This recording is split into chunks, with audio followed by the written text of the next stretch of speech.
Hello and thank you for joining me today. Well, this is the Friday, July 28th edition of our video devotionals. We appreciate you being with us today. Hope your Friday has gone well. This is another one of those late editions and been a busy day, still busy.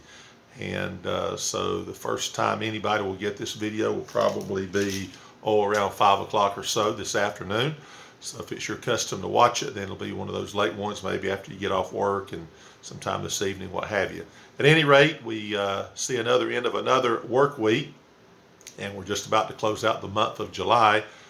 Monday will be July 31st. That officially will be the last day, but here we are, seventh month, and how it is. Once you get into August, boy, it really seems to go very fast. School begins, and then you've got Labor Day's kind of that end of the kind of vacation time, so to speak, and then you get into the fall of the year, Thanksgiving, Christmas, and so on. So let's not make it go too fast. Let's try to enjoy each day. You know, it's very hot out. This is probably our hottest day and probably will be our hottest day of the year. I think my temperature gauge, which is pretty right, have a little weather station, tells how much rain falls, wind speed, And usually when they forecast the high, my weather station is pretty close to whatever they forecast. But at any rate, 97 today. I believe we've got rain coming our way on Sunday, probably a front going through. Then I notice 80s, so that'll be refreshing. But you didn't tune in to hear a weather report, that's for sure, regional news and all that sort of thing. So let me say I do appreciate those who prayed for our junior camp. That ended kind of officially today about 9 o'clock, and the campers started getting their stuff together, getting on buses, and started to head home. And I was there on the final day today. They kind of gave the Camper of the Week award and different awards, and they had breakfast and all of that. So it's been a great week at camp. And I'm going to speak a little bit to that in our devotion today. But we appreciate everybody who watches these, no doubt about it. All right, the Today book, since it is the 28th, it says in 1862, the first railway mail car was put into service. 1914, World War I started. Let's go ahead and read through the 30th. July 29th, 1883, the birthday of Benito Mussolini. At 1914, the Cape Cod Canal was opened. Let's see here. Plans for the first Earth circling satellite were announced in 1955, and I think it was actually launched in 1957. Then you get to July 30th. That'll be Sunday's date. 1863, the birthday of Henry Ford. And of course, we think of the Ford automobiles. And then in 1907, the date of the first motor coaches in New York. And then we'll pick back up, Lord willing, on July 31st, which will be Monday. All righty, we're in the book of Ecclesiastes today. Since the way it's scheduled, we're going to hit it one time, and we're going to hit the very last chapter. And my reading today was not the last chapter, but Sunday would be. So I'm going to go ahead and kind of fast forward here. And we're going to be at Ecclesiastes chapter 12, and we're going to be in verse number 1. So find that, Ecclesiastes 12:1. And then we'll read down 13 to 14 also. We'll read verses 1 and then 13 to 14. All right, again, appreciate everybody who watches. Appreciate all the faithfulness to watch. And then, of course, many of you respond. And I do appreciate it. I really mean that. And I hope we can continue to do these as the Lord allows. All right, the book of Ecclesiastes. Notice what it says in chapter 12, verse 1. Remember now thy Creator in the days of thy youth, while the evil days come not, nor the years draw nigh, when thou shalt say, I have no pleasure in them. All right, let's stop there.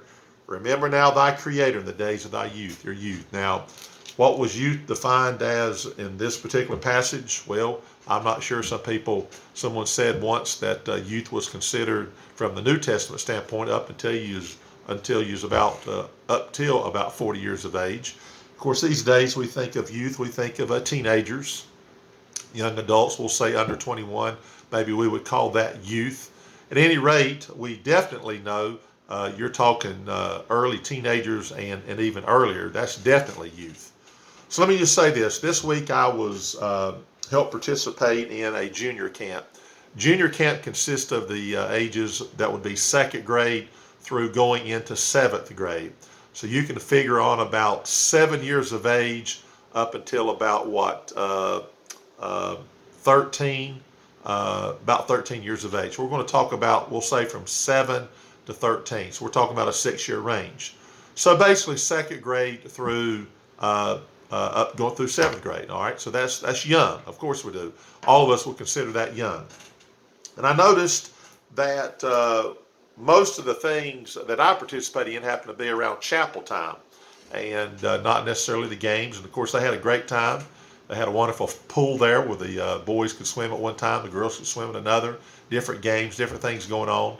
But I noticed the chapel time, and I brought in a speaker who did an excellent job. And he preached quite frankly to them, and they listened, and they made decisions. As a matter of fact, on Monday night, one of the girls that came with, one of the girls connected with our church, I never met her. She doesn't attend our church, but she got saved.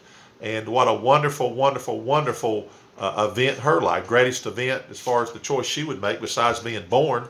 But she made a decision to get saved as a young person. I always say, man, if we can reach the young people with salvation, then you've got a great chance of reaching them with all the other principles that you find in the Bible. And that's what's being stated here. Remember now thy Creator in the days of thy youth. And that's important for us to have the mindset. Let's not forget that we need to be reaching young people. We need to be influencing these young children. I know as the day ended today, and they made a special emphasis, they gave them all like a journal where they could sit down, because they practiced this week getting in their Bible and writing things down. They would read something and write something that they got from it. And you're saying, well, what could a 2nd grader get from the Bible? Well, you'd be surprised what a 2nd grader could get from the Bible. Here's a story kind of close to home where a young man decides that he wanted to go to a more conservative church, and I'll use the term more Bible-believing church, instead of going to a church that seemingly had a bunch of fluff and a lot of things going on. And I'm not being critical here. I'm just telling you this is what a 14-year-old boy decided that his parents, he told them, I'd rather go to a church he had visited. That church he visited was our church. And he says, I'd rather go to that church.